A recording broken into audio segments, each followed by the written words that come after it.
Hello friends, मेरे YouTube channel में आप सभी का स्वागत है। आज की वीडियो में हम बात करने वाले हैं कक्षा 11 का जो पेपर है आपका केमिस्ट्री का, रसायन विज्ञान का वार्षिक परीक्षा के लिए। तो तैयार हो जाएं, अपने फ्रेंड्स को बता दें, फटाफट से उनको बुला लें। और आपका समय दे रखा है, पूर्णांक दे रखा है, इन पे आप गौर मत कीजिएगा। स्कूल के हिसाब से अलग अलग रहते हैं, क्योंकि आपके बोर्ड के क्लासें नहीं होती है, यानी कि 9, 11, 6, 7 ये जितनी भी रहती हैं यहाँ पे समय और पूर्णांक स्कूल के अकॉर्डिंग होता है। तो इस पर गौर ना करते हो, आपको सिर्फ कॉन्सेंट्रेट करना है क्वेश्चनों पर। आपके कौन कौन से क्वेश्चन एग्जाम में आ सकते हैं, कौन कौन से आने वाला है, सभी पे आप ध्यान दें। और एक चीज़ पर और ध्यान दें, आपको चैनल को सब्सक्राइब करके रखना है और अपने फ्रेंड्स में भी शेयर करना है और उनसे भी सब्सक्राइब करवाना है। अगर आपको कोई भी डाउट रहता है किसी भी सब्जेक्ट में, तो ये हमने व्हाट्सअप नंबर भी शेयर कर रखा है, आप जाइए ज्वाइन कर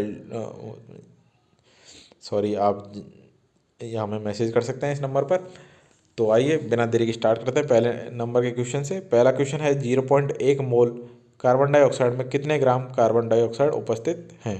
दूसरा नंबर का प्रश्न है निम्नलिखित में से सांद्रता का कौन सा मात्रक प्रताप पर निर्भर करता है। तीसरा है ClF3 की संरचना में केंद्रीय परमाणु Cl का पर एकांकी युग्म इलेक्ट्रॉनों की संख्या कितनी है। 4 नंबर है निम्न में से किस मिश्रण में द्विध्रुव आकर्षण होगा। 5 नंबर है सभी तत्वों की एंथैल्पी उसकी मानक अवस्था में होती है। सभी प्रश्नों के उत्तर एक साथ बताए जाएंगे, तो आप क्वेश्चन देखें अभी। नेक्स्ट है क्वेश्चन नंबर 6 से 10 तक रिक्त स्थान की पूर्ति करनी है आपको। 6 नंबर है नाभिकीय आवेग बढ़ने पर आयनन ऊर्जा खाली जगह है। 7 नंबर है 3 इलेक्ट्रॉन निकालने के बाद M3+ की ऑक्सीकरण अवस्था खाली जगह है। 8 नंबर है परम्यूटेट का रासायनिक सूत्र क्या है। 9 नंबर है ब्यूट 1 में सिग्मा बंध की संख्या कितनी होती है। 10 है DDT का संपूर्ण नाम क्या है। 11 नंबर है सीमांत अभिकर्मक क्या है, उदाहरण सहित व्याख्या कीजिए। 12 नंबर है बोर मॉडल की कमियां बताइए।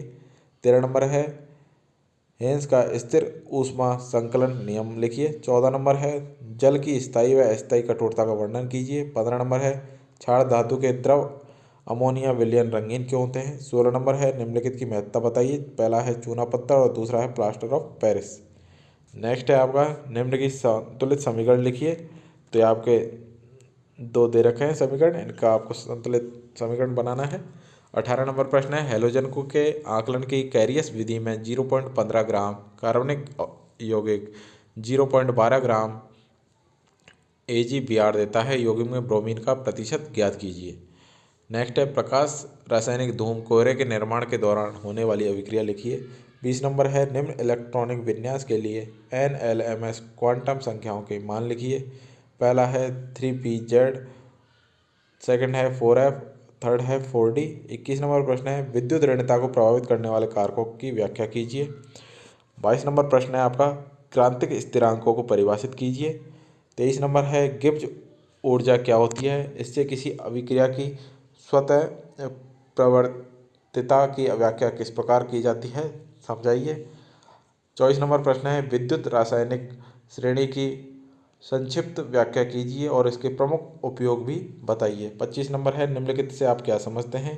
पहला है अक्रिय युग्म प्रभाव, दूसरा है अपरूप, तीसरा है श्रृंखलन।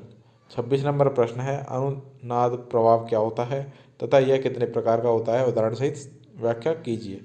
27 नंबर प्रश्न है आपके सामने अष्टक नियम को परिभाषित कीजिए तथा इस नियम के महत्व और सीमाओं को लिखिए।